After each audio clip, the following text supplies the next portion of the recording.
사사기 20장 8절로 16절.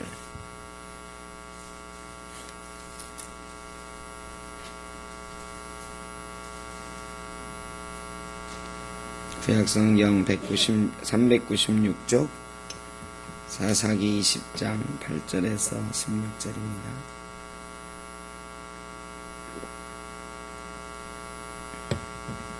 앉아서 교독하겠습니다. 모든 백성이 일제히 일어나 이르되 우리가 한 사람도 자기 장막으로 돌아가지 말며 한 사람도 자기 집으로 들어가지 말고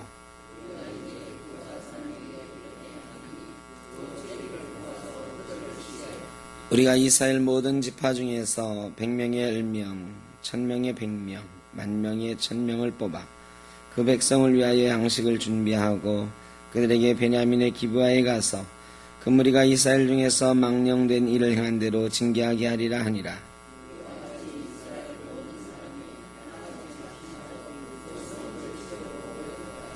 이스라엘 지파들이 베냐민 온 지파의 사람들을 보내어 두루 다니며 이르기를 너희 중에서 생긴 이 악행이 어찌 됨이냐.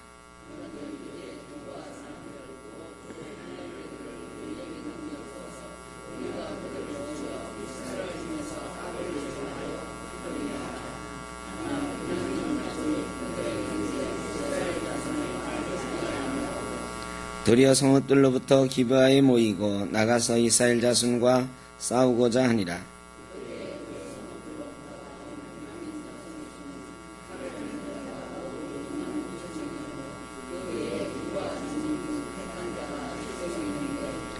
이 모든 백성 중에서 택한 700명은 다 왼손잡이라 물매로 돌을 던지면 조금도 틀림이 없는 자들이니라. 아멘. 더우시죠? 요즘 힘이 듭니다. 많이 잠잘 때가 되면 아주 겁이 나요.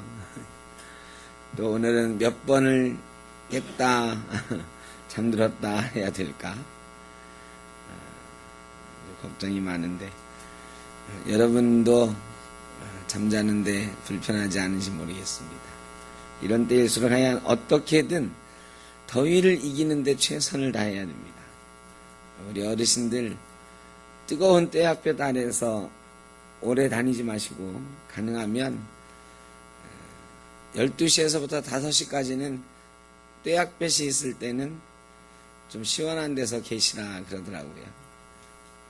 그렇게 하시면 좋겠습니다. 앞으로도 더위가 꽤 오래 지속될 모양인데 건강 조심하시기 바랍니다. 오늘 이 성경 말씀은 좀 비극적인 말씀입니다. 동족상잔의 비극. 이스라엘 백성들 사이에 나타나는 동족상잔의 전쟁. 우리도 그 아픔이 얼마나 큰지 잘 아는 백성이죠. 죄의 문제에서부터 출발했습니다. 레위인의 첩이 베냐민의 기브아 사람들에 의해서 몹쓸 짓을 당한 후에 죽었고 레위인이 12지파에 토막난 시체를 보냈습니다. 그리고 사람들이 모여서 이게 어떻게 된 일이냐 하고 묻고 레위인이 가서 자기가 겪은 일을 다 얘기했습니다. 그리고 나서 베냐민과의 전쟁이 시작되고 있는 거죠. 먼저 죄의 문제, 누군가 잘못한 것을 어떻게 처리할 것인가의 문제, 우리가 한번 생각을 해봐야 됩니다. 대체로 오늘 본문 사람들처럼 누군가 뭘 잘못했다 하는 소리를 듣잖아요. 그러면 나머지 사람들이 다 모여드는 경우가 많이 있어요. 그래가지고 다 같이 저놈 죽여라, 저놈 잡아라 막 하는 경우가 있습니다. 예수님이 가늠한 여인, 그 여인이 돌로 막 맞으려고 할 때에 사람들에게 말하기 전에 땅에 이렇게 뭘 쓰셨잖아요. 이죠? 뭘 쓰셨는지 저도 몰라요. 아무도 몰라. 근데 사람들이 와가지고 이 여인이 간음했는데 율법에 의하면 돌로 쳐야 됩니다. 어떻게 해야 될까요? 그러니까 예수님이 말없이 땅에 주저앉아가지고 뭐를 쓰셨어요. 그러니까 사람들이 와 죽이자 하면서 돌 하나씩 들고 이제 예수님에게도 당신도 여기에 동참하라 막 강요하고 있는 거죠. 근데 예수님이 땅에 막 뭔가를 쓰셨어요. 그때 사람들이 기분이 어땠을까요? 벙 쪘죠. 아니 이 사람이 이 가늠한 여인을 어떻게 할까 물었는데 웬 딴짓이야. 이 사람이 도대체 뭐 하는 거지? 사람들 관심이요. 갑자기 죽여라 하다가 벙 쪄가지고 아니 저 양반 뭐 하는 거야. 예수님 하는데 관심이 집중됐어요. 그 찰나의 순간, 짧은 시간이지. 예수님이 뭐 10분, 20분 땅에 뭐 쓰셨겠어요? 잠깐 쓰는 동안 사람들 마음이 저 사람 뭐 하는 거지? 하는 이것 때문에 관심이 죽여라 하던 이 고조된 감정이요. 줄어들었어요. 예수님은 그 시간을 좀 주고 싶었던 거죠. 그 사람들에게. 니들 감정을 좀 일단 내려앉히고 가라앉히고 그 다음에 일어나서 예수님이 말씀하셨어요. 뭐라고 하셨죠? 죄 없는 자가 돌로 쳐라. 아까 같았으면 다 돌로 쳤을 거예요. 처음부터 너희 중에 죄 없는 자가 쳐라 그러면 누군가 하나 돌 던지면 군중심리에서 막 던졌을 거예요. 근데 예수님이 잠깐 짬을 내서 글씨를 쓰고 나서 죄 없는 자가 돌로 쳐라 그러니까 막 와하던 마음이 푹 꺼졌거든요. 그러다가 죄 없는 사람이 돌로 쳐라 그러니까 아무도 못 던지고 돌을 하나씩 내려놓고 돌아갔어요. 이게 예수님의 죄에 대한 처리의 방법이었어요. 잘못된 사람에 대한 처리의 방법. 먼저는 고조된 감정을 먼저 좀 가라앉히는, 그 다음에 너희를 먼저 한번 돌아보라는, 세상에 죄 없는 사람은 없다. 여러분, 누군가의 죄를 다스릴 때는 나도 죄인이지만 이 마음이 먼저 있어야 돼. 이래야 누군가의 죄를 좀 겸손하게 바라볼 수가 있어요. 그런데 많은 경우에 사람들은 와 하면서 나는 죄 없는 사람인 것처럼 굴어요. 그래 예수님이 자기 눈에 들보는 보지 못하고 남의 눈에 티는 본다고 말씀하셨어요. 저놈 잘못했대, 저놈 죽여야 돼, 이 소리가 막 올라가기 시작하면요, 사람들 감정이 막 고조되면서 다 죽여야 돼가 되는 거예요. 이걸 갖다 우리는 군중심리라 그래. 군중심리. 죄의 문제는 절대로 군중심리에 의해서 처리하면 안 되는 거거든요. 근데 오늘 이스라엘 사람들은 모여가지고요, 군중심리로 일을 처리하고 있어요. 자기들은 죄 없는 사람인 것처럼 베냐민 사람들 가서 죽이자 하고 있어요. 오늘 사건을 통해서 우리는 이 사람들의 문제도 보지만 우리 사회, 우리 교회의 문제도 한번 볼 수 있어야 됩니다. 자, 레위 사람이 토막난 시체 12개를 시체를 토막내 12지파에 보내고 나서 베냐민 지파를 빼고 나머지 지파에서 사람이 모였는데 몇 명이 모였냐면 40만 명이 모여요. 40만 명. 어쨌든 그 당시에 이스라엘의 남자의 숫자가 한 60만 명쯤 됐다고 하면 여기 어른 40만 명이 모였다고 그랬으니까 장정 40만 명이 모인 거예요. 거의 대부분이 모인 거죠. 3분의 2 이상의 사람, 70%는 모인 거예요.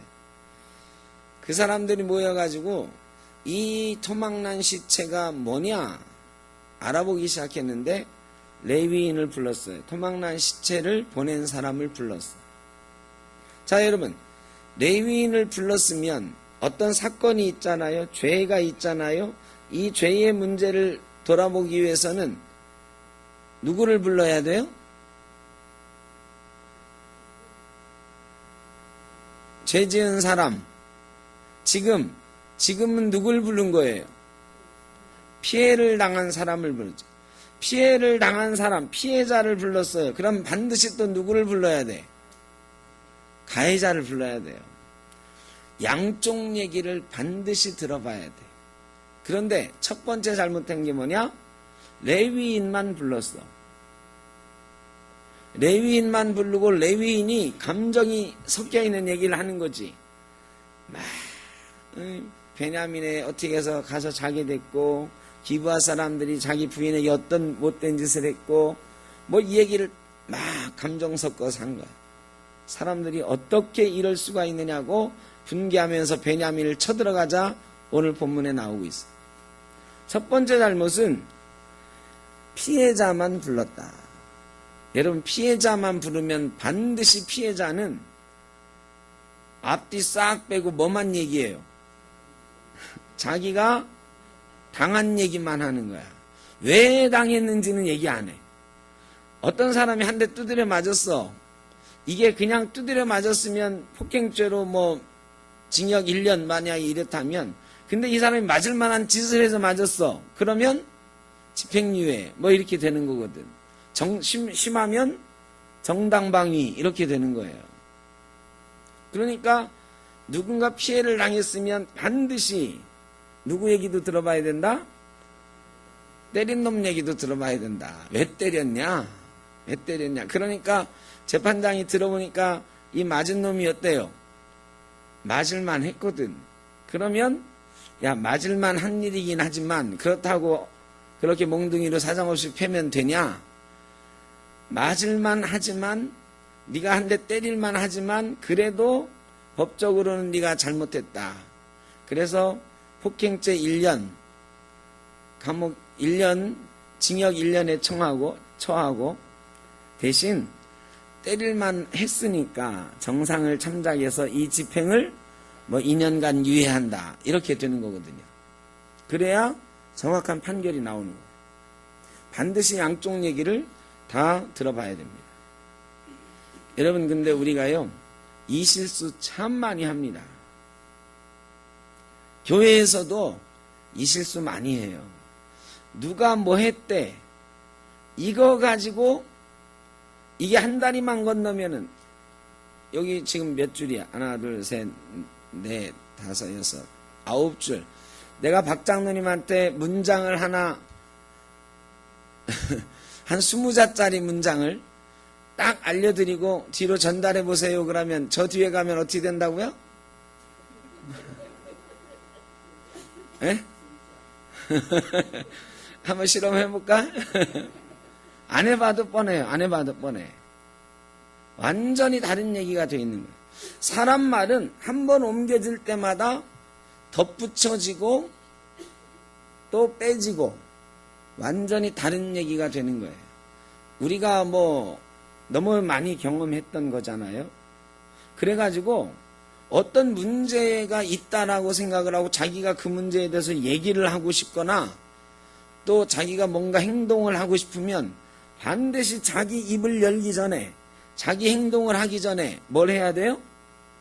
당사자를 만나요. 당사자. 그 말에 다른 당사자를 만나서 당신이 이런 얘기를 진짜로 했어? 이런 행동을 했어? 물어봐야 돼. 그리고 나면 그러면 그 사람은 뭐라고 할까요? 내가 말한 건 그게 아니고 내가 행동한 건 그게 아니고 그 말이 들어가긴 했는데 그거는 이렇게 얘기한 거고, 앞뒤 다 잘라 먹으면 정말 이상한 얘기지만 앞뒤 다 들어보면 그게 아니네, 이런 것도 이게 많거든요. 양쪽 얘기를 꼭 들어봐야 된다. 어떤 문제를 다룰 때 우리는 문제에 자기가 개입하고 싶으면 개입 안 할 거면 상관없어. 한 귀로 듣고 한 귀로 흘릴 거면은 아무 상관없어요. 뭔지 모르지만 그런 얘기가 있었나 보네 하고 말 거면 괜찮아. 근데 이 말을 가서 다른 사람한테 전하거나 이 문제에 대해서 얘기할 거나 행동할 게 있으면 반드시 다른 쪽 당사자 얘기도 들어보라. 근데요, 교회에서 그거 정말 못하십니다. 정말 못하세요. 왜? 말하자면 우리 안장로님이 뭐라고 했대. 이 얘기를 내가 들었어. 죄송합니다. 그런데 옆에 가서 야, 안장로님이 뭐라고 했다던데, 이 말 하려면은 누구한테 가보라고 먼저? 안장로님한테 가서 정말로 그 말 하셨어요? 물어봐야 되는데, 그거 물어보기 쉽지 않거든요. 아, 목사님이 이래 했대. 이 말을 들었어. 아, 이게, 이런 얘기를 목사님이 했어? 누구한테 얘기를 하고 싶은데, 얘기하기 전에 어떻게 해야 돼? 저한테 찾아와야 돼. 물어봐야 돼. 진짜로 그러셨냐고. 그런데 그러지 못해요. 왜? 미안하잖아. 사실이 아닐지도 모르고. 그래가지고 못 찾아와. 대개는 못 찾아와요. 그거 대놓고 당사자한테 물어볼 사람 몇 명 없어. 몇 명 없어요. 저한테 찾아와서 목사님 진짜로 그러셨어요? 이렇게 물어보는 사람 거의 없습니다. 그런데 이게 사람이 말이죠. 그거 물어볼 용기는 없는데 이 입은 말이죠. 입은 쉽게 떨어져. 당사자한테 가서는 못 물어보면서 자꾸 누군가에게는 얘기하는 거야. 이게 임금 넘기는 당나귀기야.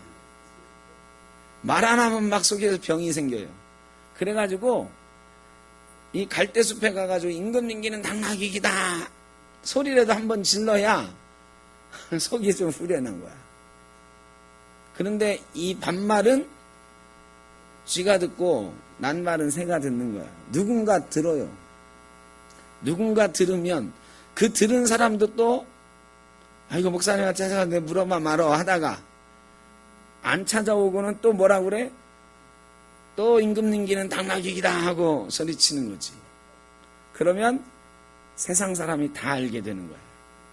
다 그렇게 알게 되는 거죠.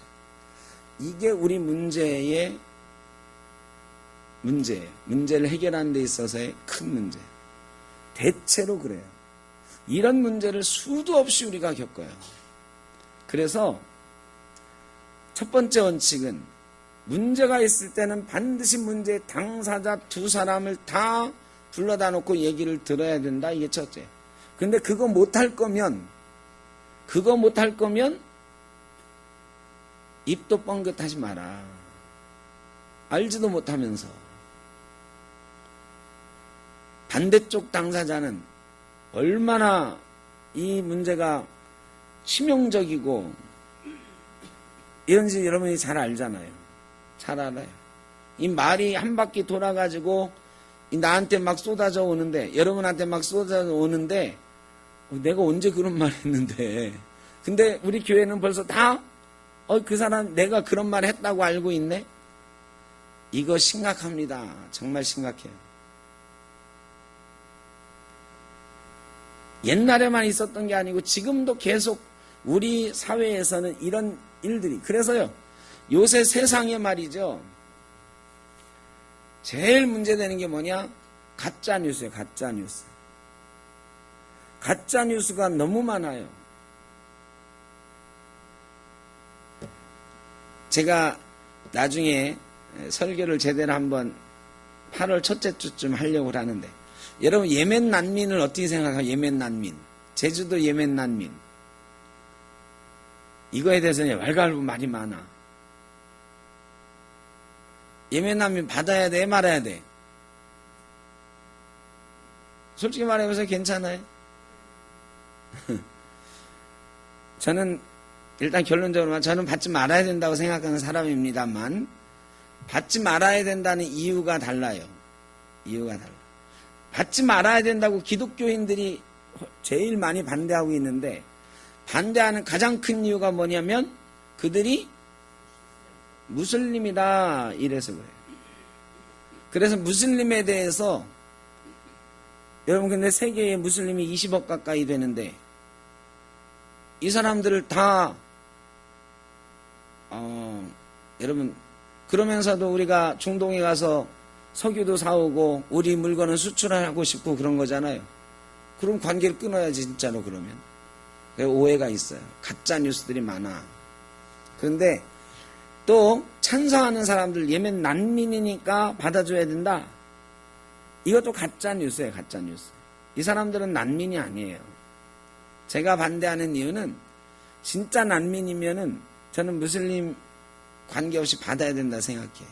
이 사람들이 예멘으로 돌아가면 정치적인 문제로 죽음을 당할 수밖에 없는 사람이라든지 아니면 이 사람들이 무슬림에 반역해가지고 종교적인 문제로 돌아가면 죽임을 당한다든지 이런 사람들 같으면 받아주고 보호해야지. 그걸 난민이라고 하는. 난민은 정치적이거나 종교적인 문제로 자기 고향과 고국에서 살 수 없어서 떠나온 사람들, 이걸 난민이라고 하거든요. 근데 이 사람들은 그런 사람들이 아니고 예멘에서 온 사람들도 아니야. 어디서 왔느냐? 말레이시아에 있다 왔어요. 말레이시아에 있다. 말레이시아에 있다가 왜 제주도로 왔느냐? 제주도는 비자가 없이도 누구나 들어올 수 있는 무비자 지역이에요. 그래, 이 사람들이 제주도로 왔어. 왜 왔을까요? 돈 벌러 왔어요. 돈 벌러. 이 사람들은 제주도는 비자 없이도 와서 체류할 수 있고 난민 심사하려면 우리나라 이때가 2년 3년 걸렸어요. 그럼 2년 3년 동안 있는 동안 그 사람들 먹여주고 재워줄 수 없으니까 니들이 제주도 안에서는 일을 해도 된다 해서 일을 시키거든요. 그래서 식당에도 막 취업시키고 그랬었잖아요. 그래서 2년 3년 동안 아무 허락 없이 비자도 없이 일할 수 있는 거예요. 그래서 온 거예요. 여러분, 우리나라 외국인 노동자들 많죠? 이 사람들 철저히 관리되거든. 출입국 관리소를 통해서 철저히 관리해가지고 어디서 일하는지 이런 거 다 파악을 하고 나라에서 관리를 해요. 그래야 이게 혼란이 없어요. 그런데 이 제주도에 있는 예멘 사람들은 이런 관리가 안 되는 사람들이에요. 비자가 없으니까. 비자가 없다는 얘기는 누가 들어왔는지 그 사람이 어떤 사람인지 아무 확인 절차가 없었다는 얘기야. 그러니까 저는 이 사람들을 철저히 심사하고 정말 난민인 사람들은 받아주고 아닌 사람들은 다른 정당한 절차를 거쳐서 워크비자를 받아가지고 우리나라에 일하러 들어올 수 있는 그런 자격을 얻어가지고 오게 해야 관리가 된다 이렇게 생각을 합니다. 근데 가짜 뉴스가 많아. 이 사람들이 무슨 난민인지 난민이라고 막 우기는 사람들 중에도 제가 보기엔 이거 모르고 난민이라고 하는 사람들도 많아요. 이게 가짜 뉴스예요. 예멘에서 쫓겨온 사람들이다. 이 사람들 갈 데 없다. 아니거든요. 말레이시아에서 일하다가 이제 거기서 더 이상 일할 수 없게 되니까 자기들 비자 없이 일할 수 있는 데로 온 거예요. 그러니까 돈 벌러 온 거죠. 난민은 아니에요. 목적이 있어요. 그러니까 이 가짜 뉴스가 판을 쳐. 세상이 인터넷 때문에요. 누가 뭐 했다더라. 이게 너무 많아. 요새 신천지에 제가 이제 좀 더 자세히 알아보려고 인터넷에 신천지를 치는 여러분은 절대로 인터넷에서 신천지 검색하지 마세요. 신천지는 왜 이단인가 이런 거 검색하지 말아요. 제가 한번 쭉 세봤어. 100개의 대답 중에서 신천지가 대답하지 않은 대답은 하나 두 개 말고 나머지는 다 신천지 애들이 대답한 거야. 신천지가 조직적으로 아예 이거는 제가 보기에는 인터넷 부대가 있어요. 인터넷 전문가들만 따로 만들 그것만 하는 애들이 있는 거야. 안 그렇고는 이 네이버라든지 다음이라든지 있는 포털 사이트에 신천지에 대해서 묻는 거나 신천지에 대해서 검색한 거에 98%가 신천지에서 대답한 거야.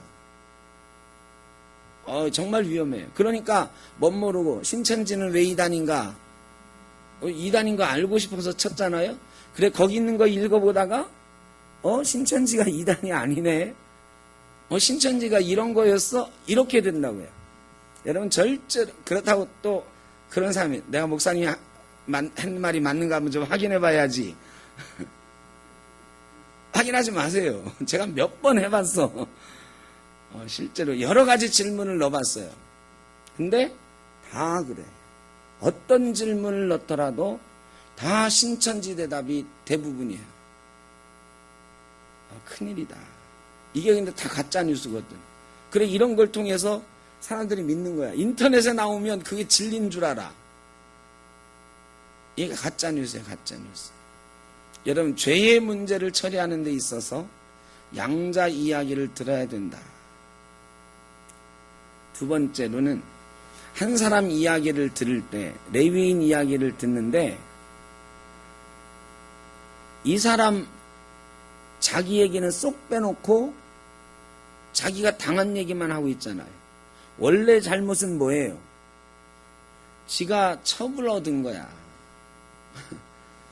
첩을 얻어가지고 그것도 바람핀 여자인데, 이게 레위인이 정결한 결혼을 해야 되거든요. 근데 바람 폈어. 그러면 그거에 대한 죄를 분명히 묻고 회개하는 제사드리고 다시 안 그러겠다는 약속 받고 다시 데려오든지 했어야 되는 거야. 그런데 그냥 가서 데려왔거든요. 거기다가 자기가 지금 공격을 당하려고 할 때 내 부인 여기 있으니까 내 부인 맘대로 하고 나는 살려줘라 하는데 동참한 거예요. 집주인이 했지만 레위인이 그걸 몰랐어? 아, 이놈도 나쁜 놈이거든. 근데 그건 쏙 빼고, 내가 여행 중에 기부하에서 자려고 했는데 이런 일을 당했다고. 당한 것만 얘기한 거예요. 여러분, 누군가의 죄의 문제를 다룰 때는 객관적이고 증거가 있어야 돼요. 그래서 율법은요, 두 사람의 증인을 반드시 세울 것, 이렇게 요구하고 있거든요. 그러니까 우리가 죄를 다할 때도 좀 객관적일 필요가 있다. 한 사람만 얘기 들어도 안 되고, 한 사람의 얘기를 들을 때 그 사람 얘기가 모두 사실이라고 단정하고 거기에 동참해도 큰일 난다. 세 번째는 이 문제를 다루고 있는 이 40만 명의 사람들, 이스라엘 온 지파지요. 근데 이 문제는 지금 이 레위인만의 문제일까요? 베냐민 사람만의 문제일까요? 남색하는 사람들, 동성애하는 사람들이 이 베냐민 지파만 그랬을까요? 아니요. 이스라엘 전체에 퍼져 있는 음란함의 문제였다. 레위인이 그럴 정도였으니까. 그러니까 예수님 말씀을 꼭 기억해야 돼. 남의 눈에 있는 티를 살피기 전에 뭐를 살펴보라고요? 내 눈에 들보가 없는지 봐야 돼. 이스라엘 백성이 베냐민의 죄의 이 문제를 듣고 나선 제일 먼저 해야 되는 일은 뭐였느냐? 회개했어야 돼. 우리 민족이 어쩌다가 이렇게 됐느냐라고 회개하고 그 죄의 문제를 바라봤어야 돼요. 그런데 이 사람들은 칼을 들고 왔어요. 이놈들 다 죽여버리자. 자기들은 죄 없는 사람인 것처럼 가늠한 여인을 돌로 치려 하고 있던 그 사람들과 똑같았어요. 만약에 하나님께서 너희 중에 죄 없는 자가 베냐민을 먼저 쳐라 그랬으면 거기 칠 수 있는 사람이 있었을까 없었을까? 아마 그 사람들 중에도 베냐민을 칠 수 있는 사람이 없었을 것이다. 죄의 문제는 절대로 남의 문제가 아니라 나의 문제고 우리 공동체의 문제라는 것을 반드시 기억해야 됩니다. 제가 죄를 저질렀어. 이거부터 시작하면 안 돼. 하나님, 우리가 잘못했습니다. 우리 중에 어쩌다가 이런 일이 일어났을까요? 먼저 해야 돼. 왜 우리 교회에 어떤 문제가 생겼어요? 그럼 그 문제를 일으킨 사람, 아, 저놈 나쁘다. 아, 왜 저래? 이럴 게 아니고, 하나님, 우리가 잘못했습니다. 우리 공동체가 어쩌다가 이런 문제가 생기는 공동체가 됐습니까? 다 내 탓입니다. 내가 잘못했습니다. 이게 먼저여야 된다. 이러지 않고는 죄의 문제를 다룰 자격이 없어요. 우리가 이번에 법원의 그 이 일들을 보면서 사람들이 많이 실망했단 말이죠. 법원은 적어도 자기들의 양심을 지키고 있는 줄 알았어요. 정치하고는 좀 담을 쌓은 줄 알았어요. 근데 그게 아닌 것 같은 생각이 드니까 많은 사람들이 사실 여부는 앞으로 밝혀지겠지만 실망하는 거거든요. 누군가의 죄를 판단하는 사람은 내가 정말 죄의 문제에 대해서 하나님하고 해결 본 다음에 해야 돼. 다 도토리 키재기란 말이죠. 우리 중에 죄인 아닌 사람이 없다. 자, 이런 문제의식을 가지고 그 사건의 진행을 한번 보면, 자, 전쟁을 했어요. 이스라엘 지파는 40만 명이 모이고, 베냐민 지파는 27,000명, 기브아 사람 700명에 27,700명이 모였어요. 여러분, 싸웠는데 누가 이겼을까요? 40만 명과 27,000명이 싸워서 누가 이겼어요? 예? 자, 첫 번째 싸웠는데 베냐민이 만방이 이겼어요. 만방. 자, 하나님한테 이스라엘 사람들이 여쭤봤어요. 그래도 하나님은 찾아. 전쟁할 때는 꼭 하나님을 찾아. 하나님께 기도했습니다. 우리가 베냐민 지파랑 싸우러 나갈 건데 누가 먼저 나갈까요? 하나님 나가지 말라 그러지 않았어요? 유다 지파 먼저 나가라 그랬어요. 유다 지파. 유다 지파를 선봉으로 해서 나가라. 자, 유다 지파는 이스라엘의 장자 지파와 같은 지파잖아요. 나갔어요. 나갔는데 어떻게 됐느냐? 첫 번째에서 이스라엘이 몇 명이 죽었어? 2만 명 죽었지, 2만 명?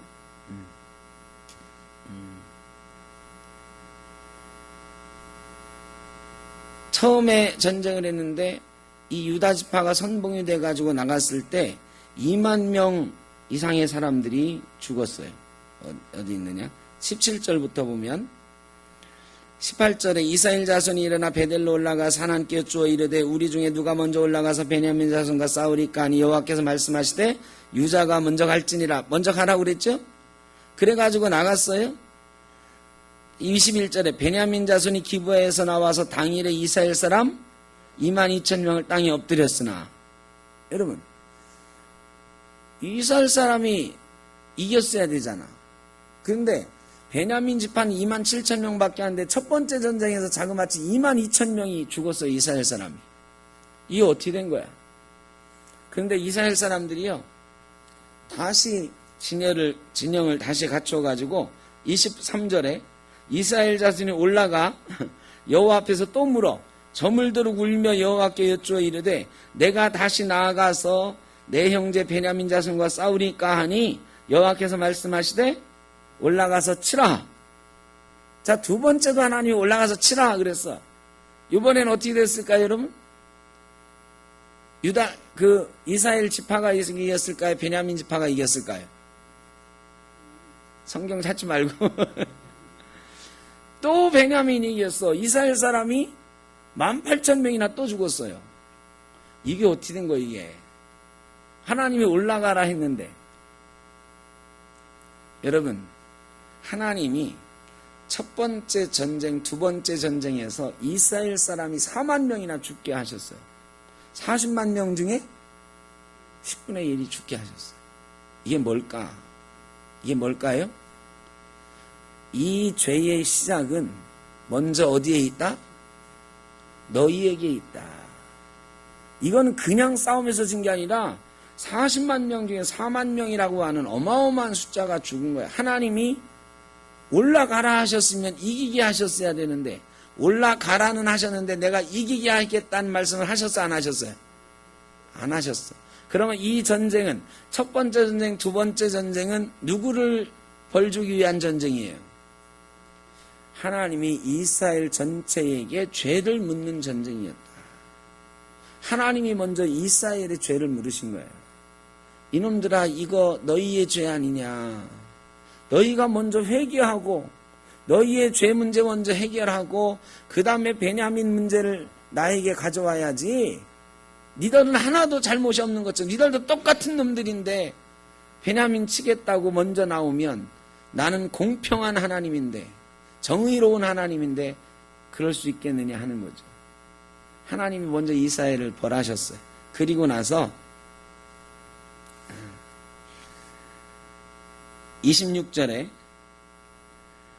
이에 온 이스라엘 자손 모든 백성이 올라가, 이번에 모든 사람이 올라가서 베델에 이르러 울며 거기서 여호와 앞에 앉아서 그날이 저물도록 금식하고 번제와 화목제를 여호와 앞에 드리고. 여러분, 금식하고 번제 드린 것, 이건 뭘 말하는 거예요? 회개했다. 그제서야 이스라엘 백성이 금식하고 회개하고 하나님 앞에 번제와 화목제를 드리고 다시 하나님께 여쭈어보는 거예요. 27절에 이스라엘 자손이 여호와께 물으니라. 그때에는 하나님의 언약궤가 거기 있고 제사를 드리기 위해서 이제 언약궤에 있는 데서 물어본 거죠. 그러니까 여태까지는 그냥 모인 장소에서 하나님한테 물어본 거예요. 근데 이제 언약궤 있는 곳에서 제사 지내고 아론의 손자인 엘르아살의 아들 비느하스가 그 앞에 모시고 섰더라. 언약궤를 이제 제사장이 모시고 이스라엘 자손들이 여쭈어 보는 거예요. 회개하고 언약궤 앞에 제사장을 세우고 하나님 앞에 이제 묻는 거야. 세 번째 만에 내 형제 베냐민 자손과 싸우리까 말리까 하니 여호와께서 이르시되 올라가라. 내일은 내가 그를 내 손에 넘겨주리라. 여러분, 그때서야 하나님이 베냐민이 너희에게 넘어올 것이다 라고 약속해 주세요. 첫 번째, 두 번째는 올라가서 치라는 말씀만 있었지 너희가 이기게 해준다는 말씀이 없었어. 세 번째에서야 이스라엘 자손이 회개하고 철저하게 회개하고 하나님 앞에 다시 여쭈어봤을 때 하나님이 그를 4만 명을 치시고 벌을 주신 다음에서야 너희에게 베냐민을 주리라. 이기게 하시겠다 약속하셨습니다. 그리고 나서 세 번째 전쟁에서는 이스라엘 사람들이 전쟁에서 이겼어요. 당연히 하나님이 이기게 하시겠다 하셨으니까 이겼지. 그런데요, 베냐민 사람 중에 이스라엘 사람들이요, 이 두 번 전쟁에 졌잖아. 4만 명 잃었잖아요. 이제는 레위인을 위한 분노, 여기에서 나가가지고 10분의 1이나 내 형제들이 죽었으니까 원한에 사로잡혀서 복수를 해요. 베냐민 사람들을요 사그리 죽여요. 원래 전쟁에서 하나님이 죄가 있어가지고 그 이방인을 진멸하라 하는 이것 외에는 그런 전쟁이 없어. 그런데 이스라엘 사람들이요 싸움에 나온 남자들뿐만 아니라 베냐민 지파 지역에 가가지고요 어린아이와 부녀자들까지 사그리 죽여버려요. 완전히 멸종을 시켜버려요. 그리고 싸움에서 살아남은 베냐민 남자 600명만 겨우 산속에 숨어 있었어요. 베냐민 지파가 씨가 말랐어. 여러분, 자, 누군가 잘못했어. 벌을 줘. 그런데 그 벌이 감정적으로 되면 비극이 생깁니다. 그러다가 어떤 사람, 야 그만하자, 이러다 베냐민 다 망하겠다, 베냐민 지파 없어지겠다 하고 보니까 이미 베냐민 지파 어떻게 됐어요? 싹 없어지고 남자 600명만 남았어. 600명이라도 씨를 보존해야 되는데 결혼할 여자들이 없어. 이제 다 죽여가지고. 그렇게 과하게 분노에 의해서 동족을 사그리, 베냐민 지파 남녀 합쳐서 6만 명이 죽었어요. 몰살당하면 몰살. 여러분, 누군가 잘못할 수도 있어요. 근데 하나님 앞에서 우리가 내가 죄인입니다 이거 먼저 있어야 되고, 그 사람의 죄를 처벌할 때도 하나님 뜻에 맞게 어느 정도가 적당할 것인가를 잘 분별해야 돼. 근데 그렇지 않은 경우가 많아. 나한테 요만큼 잘못하면 다른 사람한테 하는 거는 아이 뭐 그럴 수도 있지 하잖아요. 근데 나한테 잘못한 거는 어때요? 요만큼만 잘못해도 못 참아. 뭐 저도 아니라고 말을 못 하는데 사람은 다 그래. 나한테 잘못하는 건 작은 것도 못 참아. 그래가지고요, 교회에서 교인들끼리 원수처럼 사는 사람들 많아. 얘기 들어보면 아이 그건 뭐 좀 살다 보면 그럴 수도 있는데 그게 언제적 일인데요. 한 3년 됐어요.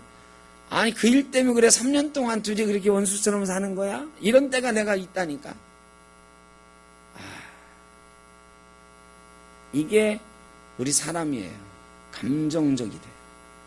근데 그 감정 때문에 복수하는 심정으로 내가 너하고 말 안 하면 못 살 것 같아? 이런다고. 여러분, 그러면 이런 비극이 생깁니다.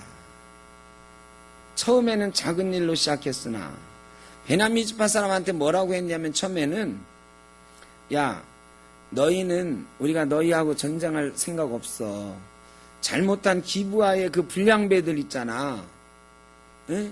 불량배들, 걔들 뭐 몇십 명 될 거 아니에요. 걔들만 내놔라. 우리가 걔들만 잡아 죽이는 걸로 이거 끝내겠다 그랬거든. 원래 생각은 그랬어요. 원래 생각은 베냐민하고 전쟁에서 이기고 베냐민 다 죽이겠다 이게 아니고, 원래는 베냐민하고 전쟁에서 기부하의 그 불량배들 잡아다 죽이겠다 이게 목표였어요. 근데 물론 베냐민이 그걸 거절한 것도 큰 잘못이죠. 그런데 애초에는 그 불량배들 잡아 죽이자 했다가 전쟁이 커진 거지. 지들 죄를 회개하지 않아서 4만 명이 죽은 것도 모르고 베냐민 이놈들이 우리 형제들 4만 명이나 죽였어? 몰살을 시켜버린 거야. 이게 자꾸 악화된 거죠. 여러분, 사람의 일은 자꾸 그렇게 돼요. 처음 출발이 잘못되면 작은 일이 이만하게 돼가지고 전쟁도 돼. 전쟁도. 트로이 전쟁 있잖아요. 트로이 목마. 이게 트로이가 완전히, 지금도 터키의 서남부 지방에 트로이라는 도시가 있잖아요. 이 트로이 전쟁 때 트로이가 완전히 망해요. 그런데 이 트로이 전쟁의 시작이 뭐예요? 여자 문제야. 그것도 왕자가, 이 트로이의 둘째 왕자가 파리스라는 왕자인데, 이 왕자가 가가지고 어떤 그리스의 어떤 나라에 아가멤논이라고 하는 왕의 부인을 훔쳐와요. 거기 나라 갔다가 그 부인하고 눈이 맞아가지고 빠져가지고 그 부인을 자기 트로이로 데리고 간 거거든. 그래가지고요, 맨 처음에 이 그리스 사람들이 와가지고 그 왕자랑 그 부인 내놔라, 헬렌이라고 하는 그 왕비 내놔라 그랬다. 여러분, 어떻게 해야 되는 거예요? 줘야지. 남의 부인 뺏어왔는데.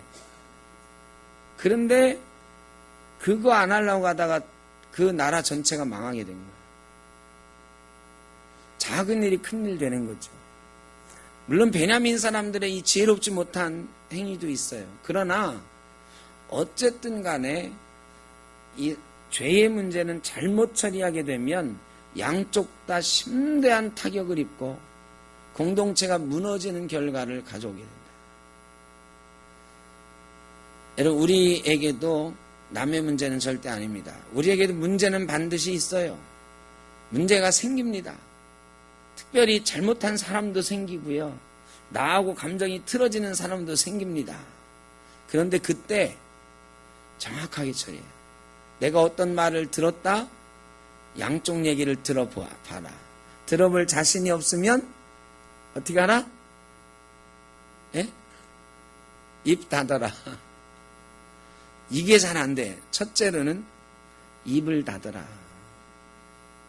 사실이 아닌 거를 떠버리지 말아라. 그래, 우리가요, 이 대화하는데 참 이 대화법에 미숙해. 그래, 대화를 많이 하면서 서로 좋아져야 되는데, 대화를 하면 할수록 화가 나는 사람도 있고 막 그래. 그러니까 우리가 이 말을 참 조심해야 돼. 말이, 야고보서에 그래, 말에 실수가 없는 자면 온전한 자라 그랬어요. 말 조심해야 된다.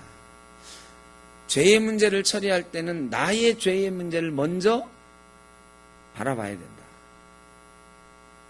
그리고 감정으로 죄의 문제를 다스리면 안 된다. 여러분 가운데 혹시 그런 문제 가운데 있는 분이 있다고 하면 지금이라도 이 원칙에 따라서 나의 문제를 먼저 바라보고, 내가 혹시 잘못한 게 있을지 모르겠다 싶으면 반드시 확인하고 얘기하시고, 확인할 자신이 없으면 입을 닫고, 그리고 누군가의 죄를 묻더라도 저 사람은 나의 형제다, 나의 자매다, 우리는 한 공동체다. 이 공동체를 깨뜨릴 정도의 상대방에 대한 태도는 절대로 하면 안 된다. 잘못하면 진짜로 공동체가 무너집니다. 그 작은 말 한마디 때문에, 작은 일 때문에 공동체가 무너지는 수도 있어요. 조심하고 또 조심해야 돼요.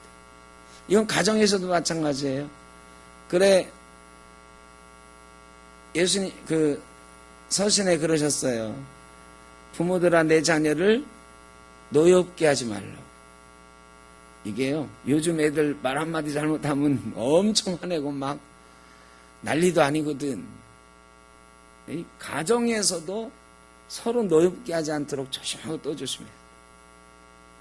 우리 공동체가 잘 지켜서 나가야 되지 않겠습니까, 여러분?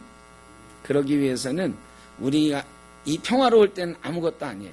문제가 생길 때 그 문제를 지혜롭게 잘 처리할 수 있는 저와 여러분, 또 우리 샘덕교회 되어서 우리 샘덕교회 공동체가 든든하게 서가는 역사가 있기를 간절히 바랍니다.